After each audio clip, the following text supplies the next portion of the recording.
There are stories that sound like music, smooth, polished, flawless. And then there are the stories that bleed.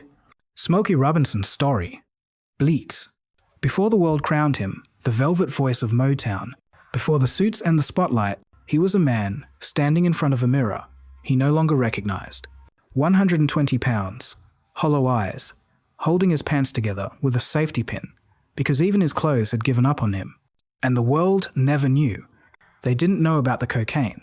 They didn't know about the child born outside his marriage. They didn't know about the nights he prayed for, a voice he feared he'd already lost. And they certainly didn't know about Diana Ross, or how close the two came to burning down everything they touched. Motown sold us a dream. But behind the dream was a boy from Detroit watching his friends die, his marriage collapse, his legacy torn in courtrooms, and his name almost erased from the Hall of Fame he helped build. So let me ask you something. What does it cost a man to build a sound that defines a generation? What pieces of himself does he lose along the way? And who does he become once the applause fades, once the grief settles, once the truth begins to speak? This is not the Smokey Robinson you think you know. This is the Smokey he tried to outrun. Stay with me, because today, we're stepping into the story he never meant for the world to hear. Before the spotlight, before the fame, before the world whispered his name with the same tenderness he put into every lyric, Smokey Robinson was just a skinny kid in Detroit trying to stay alive. He grew up in a small house that felt even smaller because 11 people lived in it, siblings, cousins, relatives who stayed for a night and ended up staying for years. Privacy was a luxury. If there was an empty pillow, someone would sleep on it. If there was a blanket, you shared it. Life was cramped, loud, and unsteady, but music was the one thing that always made sense. Detroit in the 1,950 seconds was a city where boys disappeared early, swallowed by factory work.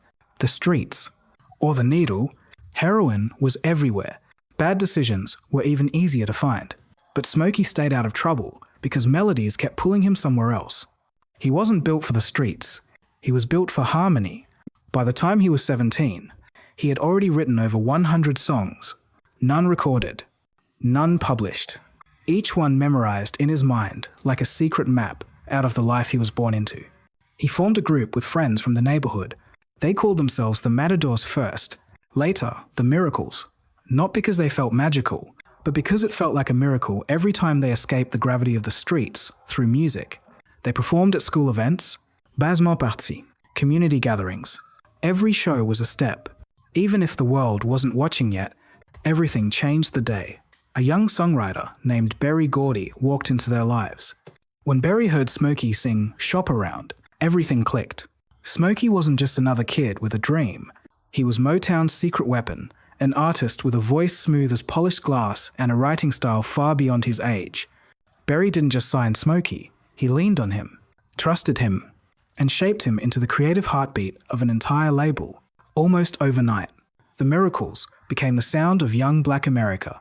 They wore sharp suits, performed synchronized steps, and sang about love with a sweetness the world wasn't used to hearing from young black men. Smokey married Claudette Rogers, the only woman in the group beautiful, graceful, and as sharp-witted as she was talented.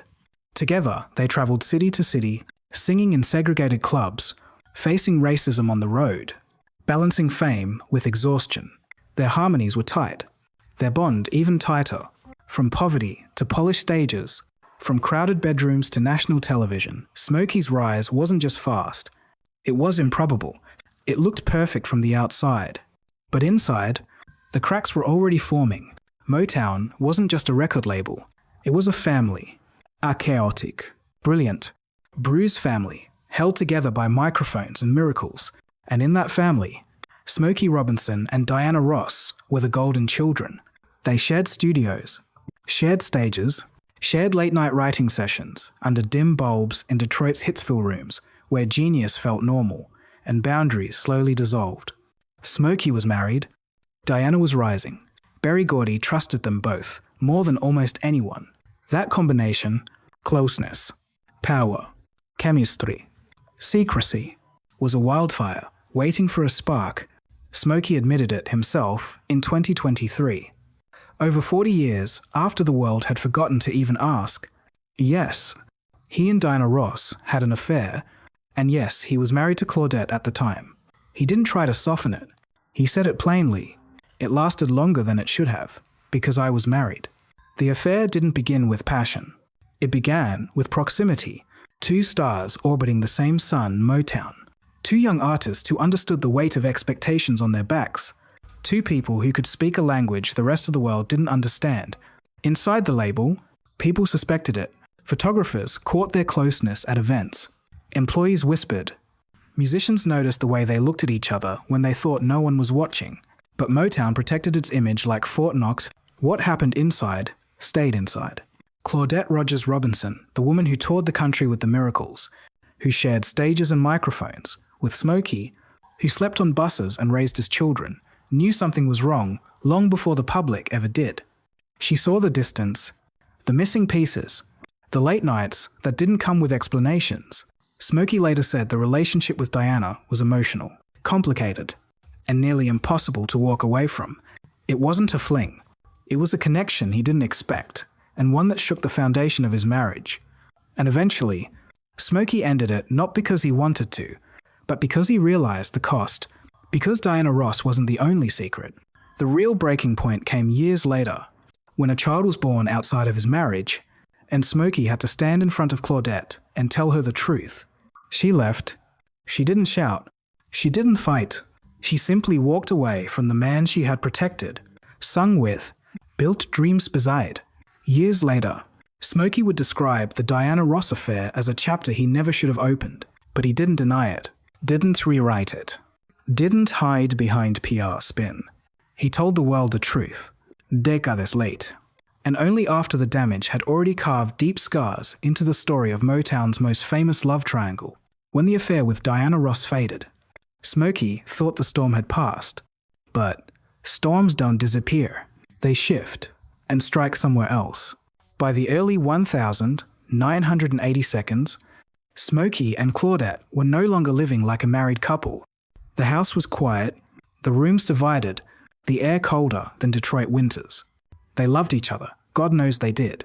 But love isn't a cure for distance. And then Smokey crossed a line from which no marriage returns. He had a child with another woman, not in the early days of Motown, not during the chaos of the 1960 seconds, but deep into their 27-year marriage, after the fame, the awards, the tours, the nights Claudette stayed home to raise their children. While Smokey traveled the world, he remembered exactly what Claudette told him when they first married. Don't bring me diseases. Don't bring me babies. And yet, one day he stood in front of her, hands shaking, telling her he had done the one thing she said would end everything. She didn't break plates. She didn't scream. She didn't plead. She simply told him to leave. Smokey said later, with a quiet shame only an old man can carry, "She put me out, and I don't blame her." The divorce in 1986 didn't just end a marriage. It broke something inside Smokey. For the first time since his teenage years, he was untethered. No wife, no stable home, no band, no emocional encore. And into that void, cocaine slipped quietly. Like a friend offering comfort, he had avoided hard drugs for decades. Even when Detroit's alleys were filled with heroin, even when Motown parties had lines on the table. But heartbreak weakens the strongest men. One line became two. Two became routine. Routine became survival. Smokey Robinson, the man who wrote Tracks of My Tears, became the man who could barely recognize the reflection staring back at him. He dropped to 120 pounds at 5'11". His pants wouldn't stay up. He pinned them with a safety pin. He said he looked like a ghost wearing his own clothes. Friends saw something was wrong, but Smokey was the one who always had it together, always smiling, always smooth. People believed the performance, not the truth. Behind closed doors, his voice grew weaker. His energy vanished. He'd miss studio sessions, miss meetings. Forget lyrics, he wrote. His body was shutting down. His spirit, too. Then, just when he thought he was slipping into a death no one would notice, a stranger walked into his life. A minister, a woman he had never met. She told him God had whispered his name to her. She described his addiction in detail he'd never shared aloud. She said he was on the edge of a stroke, that the next inhalation could kill him. Smokey said he walked into her church high and walked out clean.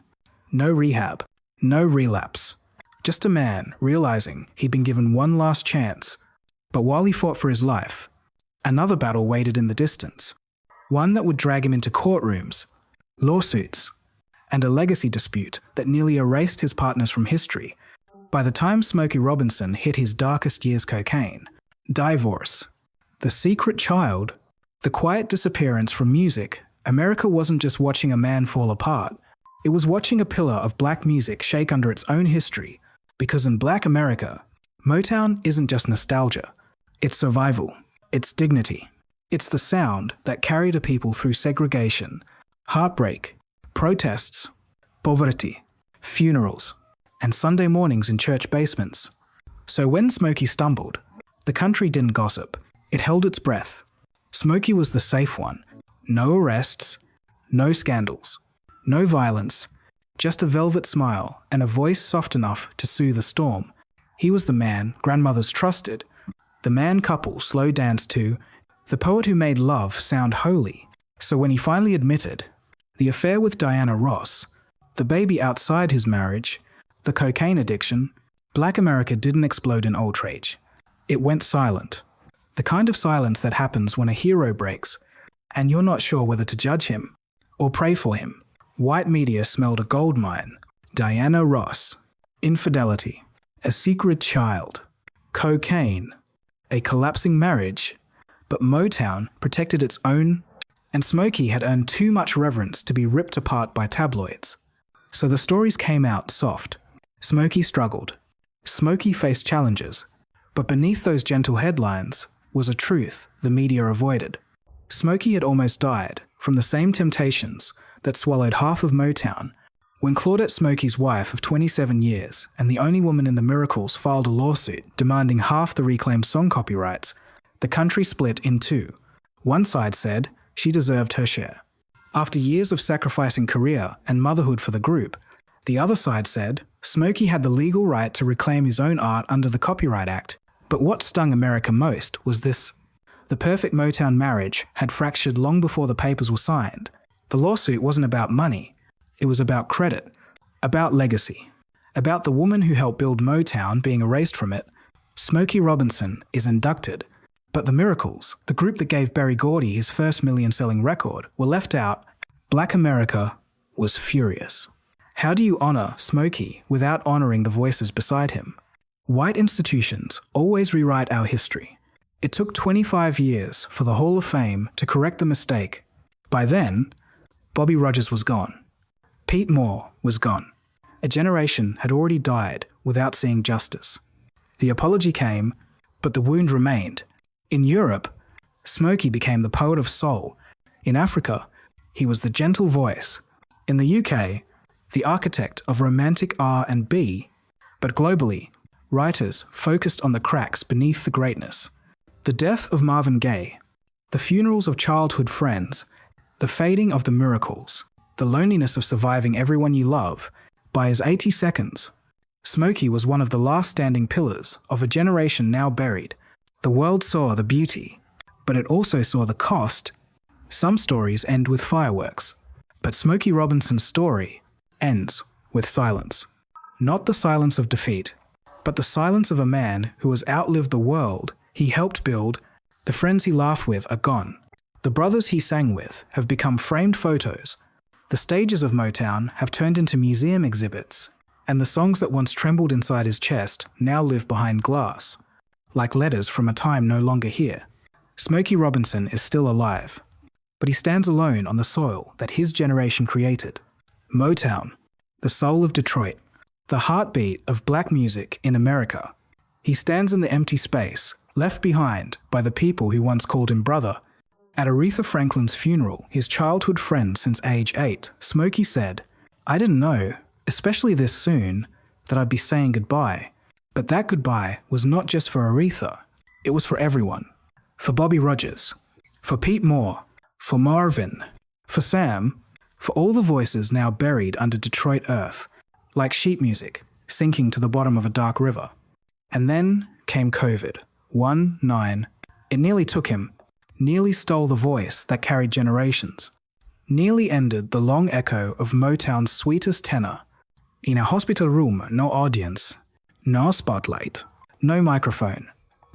Smokey faced something he had outrun for decades, his own mortality. He survived. But he did not return as the flawless legend America once saw. He returned as a man willing to tell the truth about the affairs, the addiction, the breakdowns, the mistakes, and the people he failed on his way to greatness. He no longer hides the cracks. He wears them like history.